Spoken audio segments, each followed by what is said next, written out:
Hey guys, back again. Chris Rod here at the house, and this video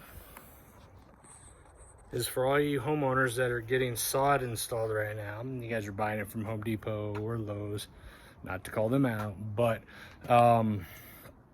wherever you're getting your sod from, it's going to be Bermuda grass. What we have to understand is that Bermuda grass is dormant right now. Okay, it should be yellow. It should start to have green little sprigs pop up within the next few weeks in your area. And this can be whether you're in El Paso or East Texas, or you're in Florida, you're in the transition zone, you're getting up north. You guys up north are way too cold. Okay, so your Bermuda is definitely brown. But here in the south, your Bermuda is going to start to come out of dormancy the first, second week in our zone, southern zone 8B here in El Paso. I think it's 8B, 8 something, maybe 8A, I forget. But your Bermuda should be dormant. So again, going back to what I was saying, if you guys are getting that Bermuda, hybrid Bermuda, for example, and it's green, more than likely, and you need to check with your installer, your contractor, whoever's installing that grass for you, it's more than likely overseeded, okay? I know for a fact it's overseeded, especially if it's green sod that you're getting right now. So when you go to the big box stores and you're getting that sod, you need to ask, okay? Because there's some very important steps, which is what the video is about, on what you need to do to ensure that your Bermuda comes out of dormancy 100%, and that the overseeded portion, which should be ryegrass, dies and goes away, okay? If you fail to do this key step, and I keep getting calls every single day about it, our sod installations are booked until middle of May, going into June right now. But I'm getting these questions about, and I've always gotten the questions, but more so the phone calls are coming through about, I've got green grass, or can I get green grass right now? The question is yes. You just have to understand it's overseeded. There are certain steps that you have to do to ensure that your Bermuda comes out of dormancy, the ryegrass dies. And that's what I want to talk to you guys about today real quick, okay? So as you can tell, I've got a Bermuda lawn. This is a hybrid Bermuda lawn with overseeded ryegrass, perennial rye, that I did last year, okay, in the fall. And so I want to show you real quick. You see this tall, thin looking grass right here? Very thin, very skinny. Okay, this is the ryegrass, okay? Beneath it is the brown. The brown is the Bermuda, okay? Now, I don't know, it's hard to tell, but this really skinny stuff is ryegrass, and some of it is Bermuda.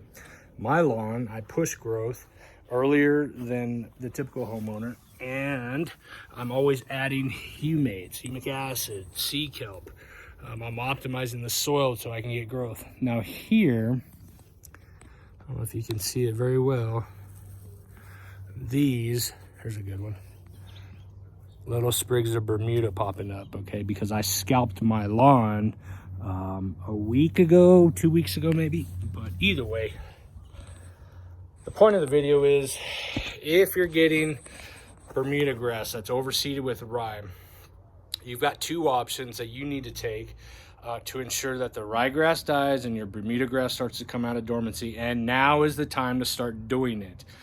You should, within the next week, scalp down your Bermuda grass, okay? Scalp it down. When you know to scalp it down, that's the question, is when you start to see little green sprigs of Bermuda pop up throughout the entire lawn. That's your cue. Give it a scalp, bag all that debris, haul that debris, throw it away. If you do it right, you should have 2, 3, 6 bags of scalp Bermuda. Scalp it down as low as you can go, meaning you drop your mower, you give it a go, and you should be hitting what we call the white meat, okay, or the crowns of the grass blade, the Bermuda grass. Now this step is important, and you're going to want to keep mowing. Again, if you have overseeded rye, you're going to keep mowing. You have to keep that ryegrass extremely short so that it dies, it starts to die, and your Bermuda starts to wake up, because we have to start considering the ryegrass as a weed. When you start suppressing the weed, whether it be, and that's going to be option 2 that I'm going to talk to you about. If you start suppressing the weed, ryegrass, with an extremely short mow, it's going to start to die, especially with increased soil temperatures. And then as we transition out of dormancy period for hybrid Bermuda or Bermuda period, the Bermuda starts to wake up and starts to take over the area where that ryegrass was. So again, you're suppressing the ryegrass by mowing it and awakening and promoting the growth of Bermuda grass by cutting it, and it's going to start to come out of dormancy. So they switch places, in other words. That's option A. Here's a really good example of me. Actually, this is probably the best example I can give you. 2 weeks ago, and this looks like crap, right? Compared to over there. This looks like crap because I scalped it down, and I scalped it to what we call, again, the white meat, which is the crowns of the grass blades, the Bermuda grass, and I'm starting to hit dirt and soil, okay? All this green, these green little sprigs, this is the Bermuda coming out of dormancy, okay? That's what we want. There is no ryegrass here. Over here, yeah, you see that tall, skinny grass? Let's see if I get a good picture here. That is the ryegrass. And over here, the Bermuda grass isn't here. I got like a little hill here, so it's scalped it a little lower. But, oh, here's some really good examples of ryegrass. See how tall and thick this stuff is?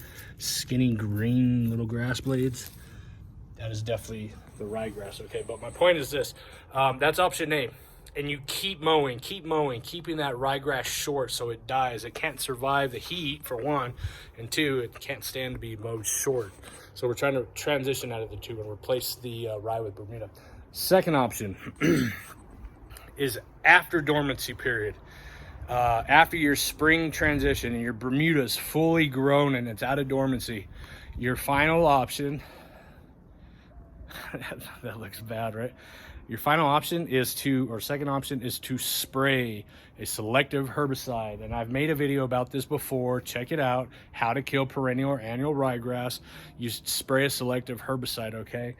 And I've already done that. I did it early in the season because I wanted to start transitioning out of the rye into Bermuda, and that's happening.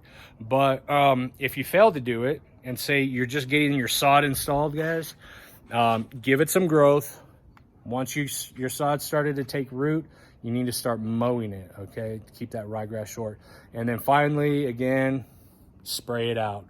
But you have to get a selective herbicide. You should be licensed to do this sort of stuff. If you're just a homeowner, then you can, you know, ask me a question in the comments below. I'll tell you which herbicide to get. It's typically going to be an MSM. They've got Cantana out there, or you can get Revolver is another good herbicide. Again, selective to spray it out. But if you're against herbicides, then you're stuck with option A, mowing it out, okay? And mowing it out is a great practice because it gets you in the habit of mowing season, because it's here, guys. It's upon us.